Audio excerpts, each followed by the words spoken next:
नमस्कार दोस्तों, welcome to channel Dige institute. तो स्टार्ट करते हैं आज की वीडियो। हम पढ़ेंगे आज स्कीम्स के बारे में। जैसा कि आप जानते हो कि यूपीएससी ईपीएफओ एग्ज़ाम में स्कीम्स का बहुत महत्वपूर्ण स्थान है। अराउंड 10 से 15 क्वेश्चंस जो हैं स्कीम्स पे बेस्ड आ जाते हैं इस एग्ज़ाम के अंदर। करंट अफेयर्स में बहुत ही इंपॉर्टेंट रोल प्ले करता है स्कीम्स। तो हम देखेंगे जो मेन मेन स्कीम्स हैं जो इस एग्ज़ाम के लिए इंपॉर्टेंट हैं, और उन स्कीम्स में हमें क्या चीज़ याद रखनी है जिससे कि ये एग्ज़ाम में क्वेश्चन आए और आप कर दें एकदम। उस बारे में आज हम चर्चा करेंगे। तो दोस्तों, पहली स्कीम जो पढ़नी है हमें, that is PM Shram Yogi Maandhan योजना। आखिर ये स्कीम किस लिए है, कौन इसके एलिजिबल पर्सन है, कितना बेनिफिट मिलता है, क्या बेनिफिट मिलता है इसमें, इस बारे में आज हम जानेंगे। तो देखते हैं स्कीम के बारे में। तो दोस्तों, ये स्कीम है पीएम श्रम योगी मानधन योजना। ये मेन पॉइंट्स हैं। ये आप चाहे जहाँ भी आपने नोट्स बनाए हैं अपने, वहाँ पर ये पॉइंट्स लिख लीजिए। अगर आप केवल ये पॉइंट्स भी याद करके जाते हैं तो केवल इनमें से ये क्वेश्चन फंस जाएगा। ऑप्शंस आप आराम से एलिमिनेट कर सकते हैं। तो देख लेते हैं कि इस स्कीम के अंदर क्या क्या प्रोविज़न है। ये स्कीम जो है, पहली बात कि अनऑर्गेनाइज्ड वर्कर्स के लिए है। जैसा कि आप जानते हो कि जो ईपीएफओ की स्कीम है that is for organised worker. Organised और अनऑर्गेनाइज्ड में क्या डिफरेंस है वो जान लेते हैं भाई। ऑर्गेनाइज्ड वर्कर्स वो होते हैं जिनको मतलब जो है मंथली सैलरी मिलती है, एक फिक्स सैलरी मिलती है। उनको और बेनिफिट्स मिलते हैं, लाइक उनको डीए मिलता है टाइम से, उनको बोनस मिलता है टाइम से, उनको एचआरए मिलता है टाइम से, और उनकी जो जॉब है वो फिक्स होती है।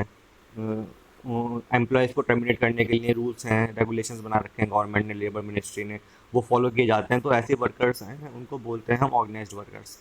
अनऑर्गेनाइज्ड वर्कर्स वो होते हैं जिनको कोई सैलरी फिक्स नहीं मिलती। फॉर एग्जांपल भाई, कोई एक कारखाने के अंदर काम कर रहा है व्यक्ति, या ईंट के भट्टों पर काम करने वाले लोग जो होते हैं, या कंस्ट्रक्शन के काम में जो लोग लगे हुए हैं, ये जो वर्कर्स हैं सब ये अनऑर्गेनाइज्ड वर्कर्स हैं। इनका कहीं पे रजिस्ट्रेशन नहीं है किसी भी संस्था में, जैसे ईपीएफओ में इनका रजिस्ट्रेशन नहीं है, या कहीं पर मतलब इनके बारे में कोई जानकारी नहीं की कि इनको कितनी तनख्वाह मिल रही है, कितने पैसे मिल रहे हैं, क्या बेनिफिट मिल रहे हैं, कोई जानकारी हमें नहीं है। तो ऐसे जो लोग हैं, ऐसे जो वर्कर्स हैं, उनको बोलते हैं हम अनऑर्गेनाइज्ड वर्कर्स।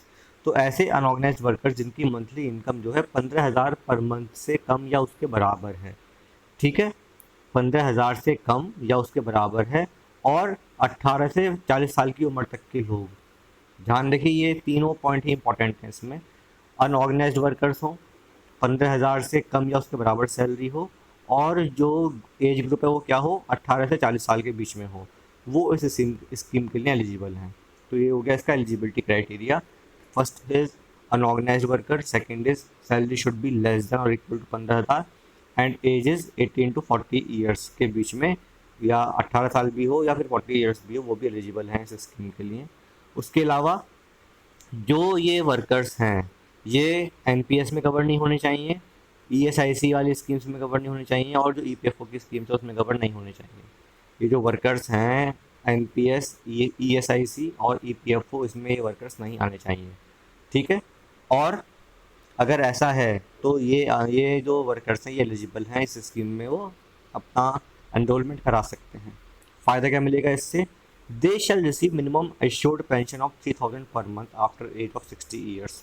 60 साल की उम्र के बाद इन लोगों को 3,000 पर मंथ पेंशन के रूप में गवर्नमेंट देगी, अगर वो पीएम श्रम योगी मानधन योजना में कराते हैं एनरोलमेंट। तो उनको 60 साल की उम्र के बाद 3,000 पर मंथ मिलेंगे, ठीक है।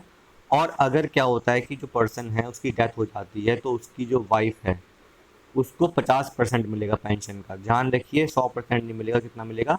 50%, मतलब कि 1,500 रुपये मिलेंगे। ये एक वॉलंटरी स्कीम है, मतलब कि इच्छा है वर्कर की, वो चाहे तो करा सकता है इसमें एनरोलमेंट, ना चाहे तो ना कराए। और कंट्रीब्यूटरी है, मतलब कि जो है कंट्रीब्यूशन करना पड़ेगा एम्प्लॉय को, ठीक है। किस बेसिस पर? 50-50 बेसिस पर, मतलब कि जितना एम्प्लॉय करेगा कंट्रीब्यूशन उतना ही गवर्नमेंट भी कंट्रीब्यूट करेगी। फॉर एग्जांपल, एम्प्लॉय ने अपनी सैलरी से 6,000 रुपये इसमें कंट्रीब्यूट किए, तो 6,000 ही गवर्नमेंट भी करेगी इस फंड में कंट्रीब्यूट, जिससे कि उसको आफ्टर रिटायरमेंट जो है या 60 साल की उम्र के बाद उसको अच्छी खासी अमाउंट जो है पेंशन के रूप में मिलनी शुरू हो जाए, ठीक। अगर किसी व्यक्ति की जो है डेथ 60 साल से पहले हो जाती है, तो उसकी वाइफ जो है इस स्कीम को जारी रख सकती है। ये उसके ऊपर है, ठीक है। अगर किसी व्यक्ति की डेथ 60 साल से पहले हो जाती है तो उसकी वाइफ जो है इस स्कीम को आगे जारी रख सकती है। तो दोस्तों इसमें मेन पॉइंट समझ में आएंगे आपको कौन कौन से हमें याद रखना है। एक तो कि ये जो स्कीम है वो अनऑर्गेनाइज वर्कर्स के लिए है। दूसरी बात की सैलरी जो है 15,000 से कम या उसके बराबर हो। तीसरी बात की 18 से 40 साल के बीच की उम्र हो। जो व्यक्ति है जो वर्कर है that should be not covered in NPS, ESIC and EPFO. अगर ऐसा है तो वो एलिजिबल है। जो पेंशन मिलेगी वो कितनी मिलेगी, 3,000 पर मंथ मिलेगी। कब मिलेगी, 60 साल की उम्र के बाद मिलेगी। अगर व्यक्ति की डेथ हो जाती है 60 साल की उम्र के बाद, तो जो उसकी स्पाउस है, जो उसकी मतलब की वाइफ है, उसको 50% पेंशन का मिलेगा। ठीक है, एज अ फैमिली पेंशन, 100% नहीं मिलने का। इसके अलावा जो है ये एक वॉलंटरी स्कीम है, मतलब कि इच्छा है वर्कर की, वो इसमें चाहे कराए या ना चाहे मत कराए।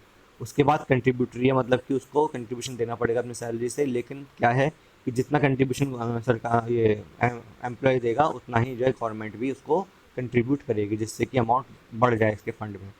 उसके अलावा अगर डेथ जो है 60 साल से पहले हो जाती है एम्प्लॉय की, तो उसकी वाइफ जो है इसको जारी रख सकती है सेम कंट्रीब्यूशन अमाउंट देकर, जिससे कि 60 साल के बाद जो वाइफ है उसको पेंशन मिलना शुरू हो जाए। आई बात समझ में? दोस्तों ये स्कीम थी। उम्मीद करता हूँ कि आपको समझ में होगा कि इस स्कीम में क्या क्या हमें पढ़ना है।